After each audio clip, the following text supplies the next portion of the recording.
for AWS. And therefore, we now also want to see how things work if we want to set up Snowpipe for Azure.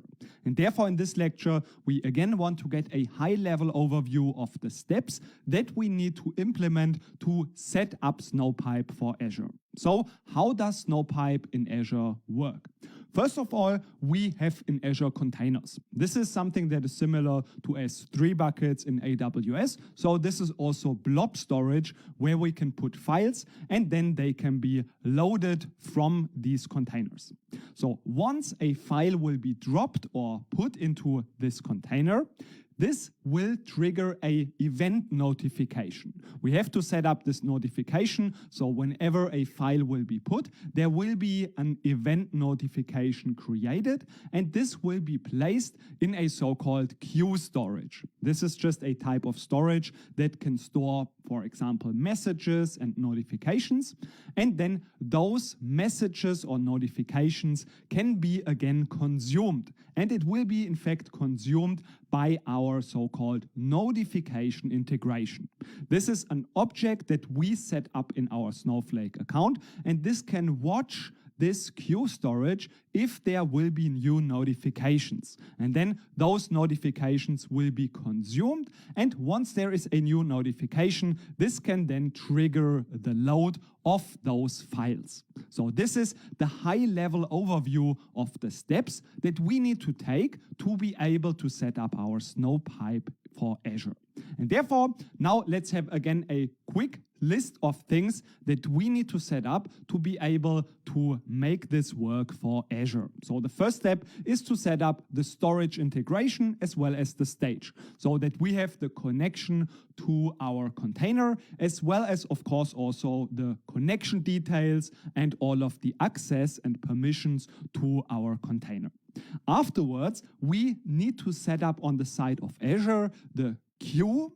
So this is the queue storage, and then the event notification that whenever a file will be put into our container, this will trigger this notification and stores this notification in our queue storage. And then once we have done this, we can set up our Snowflake object, which is the notification integration, which will have a look at our queue storage. And then this notification integration will be used by our pipe to trigger the copy command so that the files can be loaded automatically. These are the high-level steps that we need to take, and that's what we are now going to do. And we start by creating our storage integrations.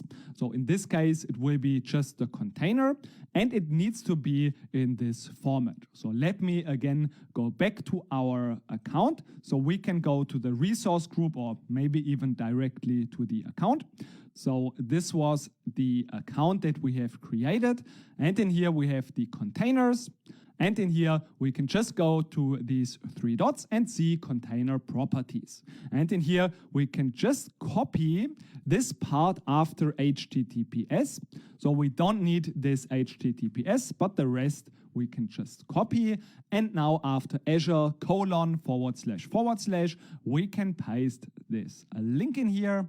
And afterwards, we can create this object. So we can set this up. Let me quickly execute this. And now, of course, we need to grant also still the permissions to this storage integration in our Azure account. We can do this by just describing this integration that we've just created.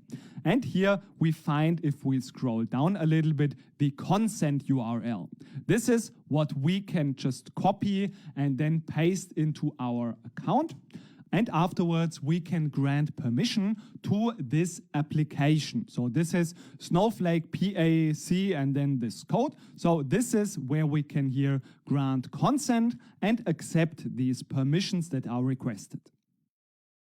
If you have granted those permissions to that application before, then you will just directly land on this page and you don't need to grant any additional permissions. And after we have done this, we still need to grant read access to this application, to our container. This is something on top that we still need to do.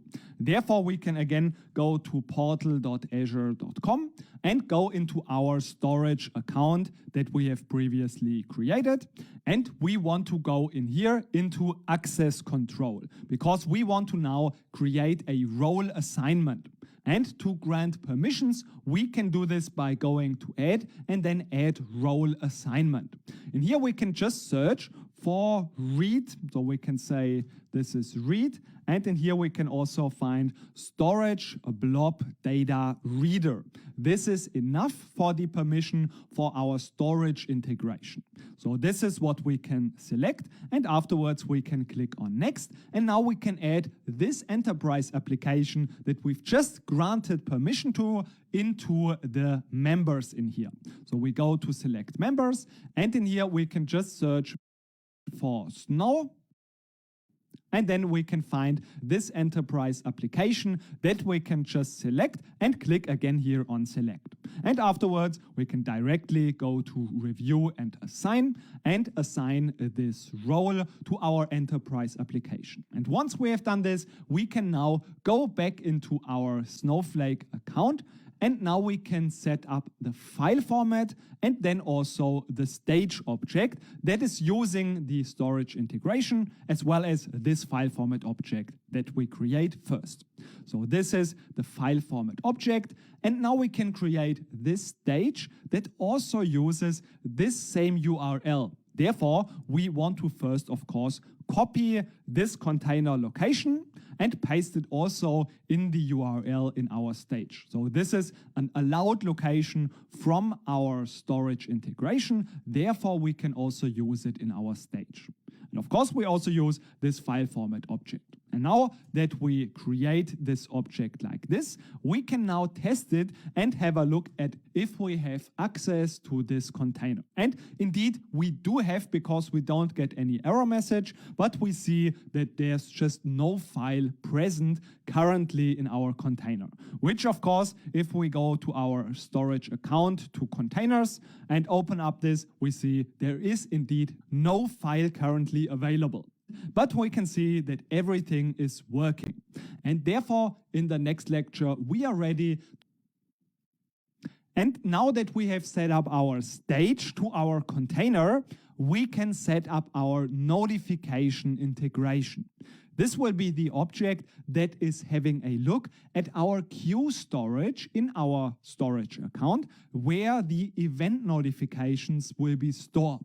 So this is the first step when we want to create this notification object. To first set up our queue storage and then also our event notification that we get alerted or notified when a new object is placed into our container.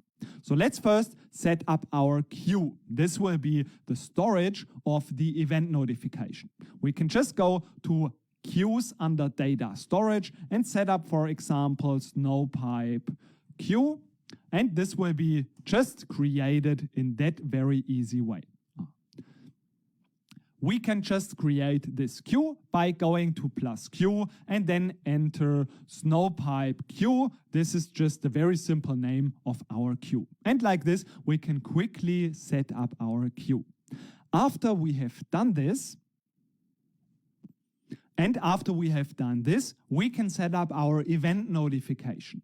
So on our storage account, we can just go to events, and in here we can go to plus event subscription. In here we can give a name of this subscription. So for example, we can say this is Snowpipe notification, for example. We can copy this name, and we can also use the same name, just also in system topic. So we can paste it in here, and then we have also filter to event types. In this case, there are two selected, but we only need blob created. We don't need to be notified when a blob is deleted, but only when a file is put and placed into our container. Therefore, we just leave the checkbox at blob created. And now we, of course, need to select an endpoint type. This will be our storage queue. So we select storage queues, and in here we have to select the exact endpoint. So we can select our storage account, and afterwards we can select the queue that we've previously created. So we select it and then click on select. And now we try to create this event subscription. But when we do this, we will see that there will be an error message. And it says that this has not been registered. So the event grid is not registered. And we need to register this for our subscription. To do this, we can let's open this in a new tab, search for the subscriptions, and in the subscriptions, we need to register this service. So in here, we can search for subscriptions, we find it, and then we open our subscription. And in here, if we scroll down, we find resource providers, and we need to register this provider first if we have not done this previously. We can just search for event grid, and then we find this is the provider that we would like to register.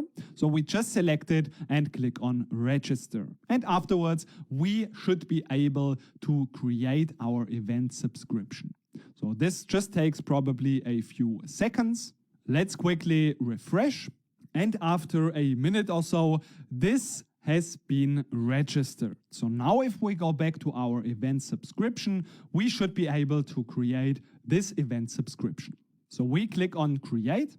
And of course, we now again, in this case, need to provide the resource. So we have already provided the resource group, and we just need to select it again because otherwise it won't work. So let's just create it again. And now it should work. So now we see it has been created successfully, and after just a few seconds, the event will be deployed. And after we have done this, we can now go ahead and create our notification integration. So in here, we can just execute this command, create or replace notification integration. This is the name. And then we have this per default just always enabled. The type is queue because we will receive those notifications from the queue storage. And the provider is therefore also Azure Queue. And now into this primary URI, we can now paste just also the location of our queue storage. So we need to go back to our queue storage under queues. And in here, we can just copy and paste this URL. And we again can now paste that directly in here. And after we have done this, we can create this notification integration. Of course, what we now need to do again, same with the storage integration, is we need to register it with our Azure account and grant permission to this application coming from Snowflake. To do this, we can now describe again our integration. And in here, we again find the consent URL. We can again just select it and copy it and paste it into our browser like this. And afterwards, we can again check the box to grant consent and grant those permissions. After we have done this, we will again land on this page. And we can again go to portal.azure.com. And now, of course, what we need to do, this second application that we just registered, also we need to assign a role so that our notification integration can view and see all of the queues that will be stored in our queue storage. So again, we go to our storage account, and in here we can again go to access control. So we go to access control and we go again to add role assignment. In here we will now search for queue, and we find in this case data contributor. So now it's not enough to have only the queue data reader as with the storage integration. There it was enough to have read access, but for this notification integration, we actually need the data contributor. So storage data contributor, because those queues will also be consumed which means they will afterwards be deleted. Therefore, we can now select this and go to next. And here under members, we can again search for the application. In this case, we need to select the lower one because this is our notification integration. So once we have selected that, we can click on select and go to review and assign. And then once this has been done, we can go back to our account. And now we are ready to set up our pipe. So we have our storage integration as well as our notification integration, set up our stage and our storage integration, as well as our notification integration. We have everything that we need to set up our pipe. Of course, as we have learned, when we set up our pipe, we should first always test our copy command. And therefore, we want to, of course, now start by placing our new file into our container. So we go to our container in our storage account. We can open up the container, and in here we have the option to place a file. So we go to upload, and there we can just drag and drop this World Happiness Report. So this is the file that we are going to use, and we will upload it into our container. So after a second, this will be available. And now we can use, of course, our stage, including, of course, our storage integration, to query this file on this stage. So let's quickly execute this command, and we can verify if our stage indeed works and our storage integration, and this looks pretty good. So once we have queried this file, we can now just go ahead and create our destination table. This will be our happiness table and contains all of the correct columns. So let's quickly execute this command. And now we, as we have mentioned, we should try this by just executing this copy command. So of course, we can now see that if we query from this table, there is nothing in this table. So we need to first copy this. So let's quickly do this. And then after we have tested that indeed everything works as we expected, this looks pretty good so far. So let's quickly also execute the query from the table. And then we can see indeed the copy command has worked. So of course, let us quickly delete the file and also let us recreate this table from scratch so that this is again completely empty. And we would also like to just delete this file. So we can quickly do this. And also what we will do, we can go to our queue storage. So we can go back to our account, and there under queues, we will see that if we open this up, that there is now one message already available. And we can now dequeue this because this is already something that we don't need. So this is already because we have placed the file, but we want to restart this all from scratch. So we can say dequeue this message, so it will be deleted. And now we want to start from scratch. So now we will go ahead and create our pipe. So we will immediately also set the auto ingest to true. And then we will use our integration object. So this will be the notification integration that we have created previously. This is exactly this NoPipe event, and that will be now used also, of course, in our pipe. And then afterwards, we just again attach our copy command. So let's execute this to create our pipe.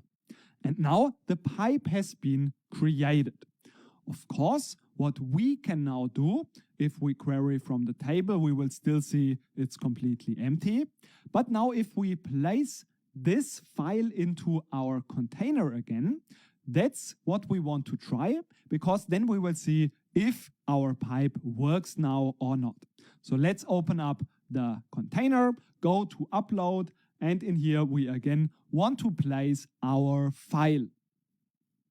So once we do this, we will see it appears in here. And now if we have a look at the table, this may just take a few seconds until it's updated. So we can query again. And just after a few seconds, maybe 10 or 20 seconds, the data is now present in our table. So this is pretty cool, and we have just created this table. And what we note also, if we go back to our account, we can go into the queues. We will see that now again it is empty because this queue that has arrived here was already consumed, and therefore it will be again dequeued automatically. So this is pretty cool. And if we also want to have a look at the status of our pipe, we can also do this by going to select system pipe status. This is what we can query directly.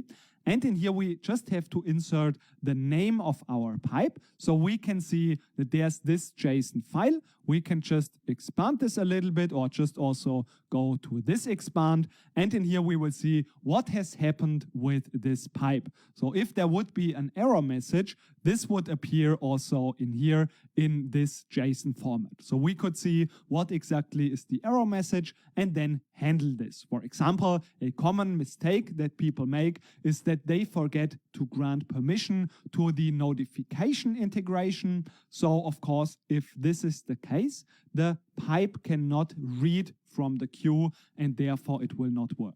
So this is how we can set up our talk about the data protection lifecycle. Of course, we have our current data storage. This means all of the databases and tables that we can see in our account and that we can also just run queries on. So we just can, for example, run a select on a table and we get the data returned. This is, of course, very simple and what we know. But what happens now if someone by accident is dropping a database or a table? This can be super problematic. If we don't have a backup strategy in place, this data is gone forever. And even if we do have some backup strategy in place, this has to be, of course, maintained. We have to do this on a regular basis. And even if this recovery has to be done, this can be a super tedious work because we not only have to recover the data, but also all of the structures, all of the schemas, and maybe there's some kind of keys on our tables. We also need to recover all of this. And in Snowflake, luckily, we can do this just out of the box, both for tables that have been dropped and also if we have updated or truncated some data in our tables. And we can, as mentioned, do this by using time travel just out of the box. So like this, we can access historical data. This means data that has been deleted and objects that have been dropped. So we can, with time travel, do three things. The first one is we can, as mentioned, query from data in the past. So if we have updated some table or if we have deleted some data, we can still query this deleted data. For example, by using timestamps in the past or query IDs, and we'll see exactly how this works. Additionally, if we have dropped some objects, we can also restore them. This is true for tables, schemas, and even entire databases. And also, we can create clones of tables. We talk about them also in a bit, from a previous state. So again, from some point in time where this table or schema had a specific state. So we had some specific data in it and so on. So let's have now a closer look at how we can use this time travel. So we can, just as mentioned, query historical data just by running some SQL commands. So the first option is to use a timestamp. So we can say select from table, this is what we know, and then we can just add the keyword at, and now we add a timestamp. We add timestamp and afterwards we specify the timestamp from which we want to query. So if we want to have this 1 hour ago, we just use the timestamp from 1 hour ago. And of course, in just a bit in the next lecture, we'll also demonstrate this hands-on. Additionally, we also have the option to use an offset. The structure for this is also very simple. We use add, and instead of timestamp, we can just specify offset and then the time that we want to have this. So if we want to go 10 minutes back in the past, we just use minus 10 multiplied by 60. So this is just the number of seconds which we want to travel into the past. So to make it easier and more understandable, I'm just multiplying it with 60 to have this 10 as minutes. So this is just the offset in seconds. And lastly, we can also use the statement before, and then we can specify a query ID. So we just say statement, and then we can use a query ID. And this will help us to go before the state of this specified query with this query ID has been executed. So maybe by accident we made some mistake, so we can just fetch this query ID where we made the mistake, and we can recover it from before this state. And additionally, as we have mentioned, we can also undrop entire tables. This can be again done by just using a very simple command. We just use the command undrop the object that we want to recover, for example, a table, and then the name of the object. This will recover a dropped table if it is within the retention period. And in just a second, in the next lecture, we'll also talk about the retention period. So in short now, this is just the period until which this works, until the data is maintained. And we can not only do this for tables, but even for entire schemas and also for entire databases. This is very helpful if we by accident have dropped an object that we didn't want to drop. Like this, we can just recover these objects. Before we go now to the retention period and the hands-on demonstration, let's quickly also look at a few practical considerations. So if we want to undrop an object that already exists, so for example, we drop a table called customer, and then we create a new table that's also called customer, then we cannot undrop this table called customer because currently it already exists. So a simple solution would be to just rename our current object. And then lastly, if we want to undrop objects, we need to also have ownership privileges. So this is something that needs to be in place. Now that we have this understood, we want to demonstrate this also hands-on in the next lecture.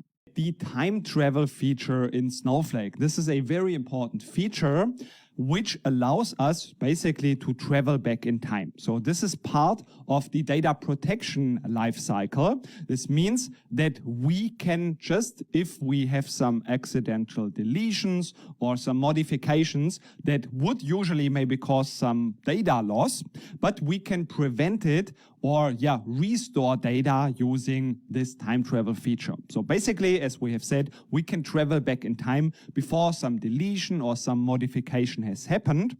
And we will see in this lecture how this works. So basically, we have here 3 different methods, and we want to explore all of those 3 methods. And this will help us to understand this time travel feature. Afterwards, you of course have again the chance to practice this yourself. And then following this, we will see how we can now restore the data. Because here we will now just demonstrate how this feature essentially works without even restoring the data. So let's just walk through this step by step. We will see how this feature works. What are those 3 methods of time travel? For this, we will be setting up a test table in our FirstDB database. So I just execute the table setup. This is just now the setup. And for this, we will also create a file format object and also a stage. So I execute this. Here we have this stage. this is just a publicly available stage. So you can also follow along with me and set up the stage and load the data if you want. So here we will just check if this works. We can use the list command and see here is indeed this customer CSV file. And now in the next command, the copy command, we can just load this. So we load it into our table and we see this has worked. Very nice. We can have a look at the table, query from it, and see that now all of this customer data is in this table available. And now let's assume we made some, unfortunate update. So we made some mistake and this would cause some data loss. So we want to now use then afterwards the time travel feature to recover this and fix this again. So let's assume we do some update that is, usually here we would probably, if we want to update just one person's name. So here there should be somewhere this person, and we just want to set this name, maybe the first one. So we would say maybe something like where ID is equal to 1, something like this. Let's say we do it like this, or we would just by accident maybe also forget about this where clause, which would then result in that all of the names would be set to this new value. So we would essentially lose all of that data. So you can see now everyone has this name. So here we think, oh no, we have made this mistake. How can we recover this? So this can be done using time travel. So we have the first method, which is using an offset. So how time travel works is we just query the same table, but with something from the past. So method number 1 is using an offset. So we could say we want to travel back a specific number of seconds or a specific number of minutes, but just this offset here uses seconds. So if I want to travel back 1.5 minutes in the past, then I would just use minus. So we go back in time, of course. We cannot go in the future, unfortunately, as of now. And here this would be then 1.5 minutes. So we multiply it by 60 because it is given in seconds. And this is essentially how we do it. We just use this select command. And of course, for example, if I use, let's say 0.5, we want to see probably then this mistake has already happened. So we just run it and we can see, here, this was not enough time because 30 seconds ago, I have already made this mistake. So we still see the data like this. And also I want to make one note. The amount of time that we can travel back in time depends on the edition that we are using. So in our edition, which is the Enterprise edition, we can travel back up to 90 days in the past. With the Standard edition, you can travel back 1 day in the past. So this is something to be aware of. And now if I, for example, let's change it to 1.5 minutes, then we might be able, okay, it was still not enough. So let's use maybe, let's say 2 minutes. Let's see if this works now. So if I do it like this, I see now the data is recovered. So 2 minutes ago, we still haven't had this data like this. So we haven't had done the update. So it would still show us the original data because we traveled back before this change was made in time. So this is really nice. And now, of course, we could recover this. We could load it into another table and we see how we restore this in a best practice way in the next lecture. But before we do this, we want to have a look at the other method. So method number 2 is using a timestamp. So we could just use a timestamp to just travel back before a specific time. So maybe we know exactly when this change was made. So we can just use this timestamp to travel back before this time to just recover and see the state before this time or before this change was made by using this timestamp. So for this, what we will be doing is actually we will just set up the session to UTC time, so we are all on the same page. And then we will also just query the current timestamp so that we can use it. It will make it just a little bit more convenient for us, so we can just copy it. So for this reason, I will just use alter session. I set it to UTC, and of course, we should use here this semicolon, but we can also run it just one by one. So session, I set to UTC time zone, and then I run this command and I can see this is now the current time. So I will just copy this and paste it so we can do it like this. And then we can now use this in also this one in here. And actually, we will do this, but we will first set up the table. So the table is created. Then we will again just copy the data from the stage. And now we will see that this is how the data looks like, original data as we know it. And of course, now we want to make this update.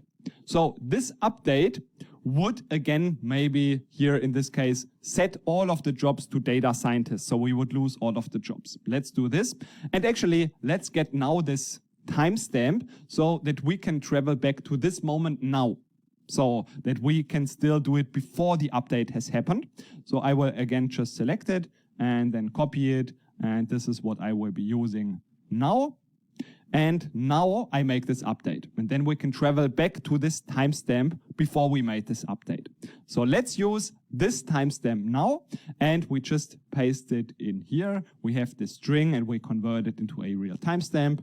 And then we will select it. And how this works is instead of using add and then offset, we are using now here before and then just the timestamp where we specify the timestamp. So here we will paste this one in here. I have already done this. And now it is giving us this fixed timestamp. So how the data looked like at this time. And it seems like here we have the future data. So what is the issue? I think we have done here, of course, this mistake with date add. So this was, of course, not correct. So yeah, maybe let's use here a 0. So yeah, of course, it is not the correct date. This was a little bit of a mistake, but here we can also fix it actually just directly in here. And then I will do it like this, and now it works. And here we don't need to rush because, of course, the offset is always changing and it's very dynamic. So this might not be the good solution in many cases. But here with this timestamp, we know the time. And like this, we can just do this fixed one. Of course, in many practical situations, we just want to go back. We know like it was maybe 3 minutes ago, roughly. We can do it easily, but the timestamp is just a little bit more reliable in that sense because it uses this fixed timestamp. But of course, we need to know the timestamp. So in this case, I have seen that now the data is available and we have again this job like this. And of course, if I just query the table as it is, we would see that the job is actually at the moment, of course, data scientist. But if we run it with this timestamp, with this time travel, we can see that the data here is still there in time travel. It is still available and we can now still use that data. So that's very useful. And now finally, we also want to have a look at the last method, which is to query before a certain query ID. So therefore, we will also again prepare the table. We will set it up again from scratch and then we alter it again. So let's assume in this case, we are just removing all of the emails. So that's not very nice. We can see, unfortunately, all of the emails are gone, but they are not because we can recover them from time travel. So if we know a specific statement where we want to go back before this query, basically, we can also use this specific query ID. So here we use again before as with also the timestamp, but now we specify statement. So in this case, we just need to know the query ID. We can, for example, find this from the history, which is also accessible from here in the interface. We can see query history, and we can see this was actually, in our case, this update command where the mistake has happened. So we can see in this case that we have here this query ID. We can also select it, and in here we can just have a look at it. So we can see this is the one. And also what we can of course do is we can copy it either from here or also of course from here. We could also just from here copy it directly. So we can say that this should be pasted in here. And then if we now query it like this, we should see again all of the emails. So now they are there. So this is very nice. And with this, we have now demonstrated the 3 different methods of how we can use time travel. And in the next lecture, of course, we now want to also see how we can now restore the data. So what is the best practice of how this can be restored? Restore data using the time travel methods. So here there are some pitfalls that we have to be careful about, because if we drop an existing table and then we recreate it, so basically this is what happens when we use the create or replace command, we have also the risk that we lose the data and we cannot use this time travel method anymore. Because actually, let's demonstrate this. So we will see how this works, what is the problem with this, and now what is also the good method of how we should do this. So what is here the best practice of restoring the data using the time travel method? So for this, we will be setting up first of all. So we use again this test table. Basically,